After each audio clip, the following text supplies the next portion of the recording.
স্ত্রীর অবদানের কথা যেই স্বামী ভুলে যায় সেই স্বামী কখনো ভালো থাকতে পারে না।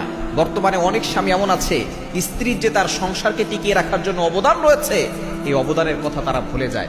একজন স্ত্রী কতটা পরিশ্রম করে, সে তার নিজের বাবার বাড়ি থেকে বিয়ের পরে আসার পরে কতজনের কত কথা সে সহ্য করে, অনেক সময় স্বামীকে বলে, অনেক সময় স্বামীকে বলে না। শুধু তাই নয়, আপনার এই সংসারটাকে সুন্দরভাবে গুছিয়ে রাখছে আপনার স্ত্রী, আপনার চরিত্রটাকে হেফাজত করছে আপনার স্ত্রী, আপনার ঘর গুছিয়ে রাখছে আপনার স্ত্রী, আপনার কাপড় ধৌত করে দিচ্ছে আপনার স্ত্রী, ঘর পরিষ্কার করে রাখছে আপনার স্ত্রী, রান্না বান্না করছে আপনার স্ত্রী, আপনার সন্তানদেরকে লালন পালন করছে আপনার স্ত্রী। বিনিময়ে আপনি তাকে কি দিয়েছেন? সারাদিন অফিস করে এসে হয়তো তাকে বকা দিয়েছেন অথবা গালিগালাজ করেছেন, তুমি সারাদিন ঘরে বসে কি করো। মনে রাখবেন, আপনি বাহিরে কষ্ট করেন আর আপনার স্ত্রী ঘরে কষ্ট করে। আপনি বাহিরে সারাদিন খাটেন, আপনার স্ত্রী ঘরে খাটে, আপনার সন্তানদের জন্য সে কষ্ট করে, পরিশ্রম করে।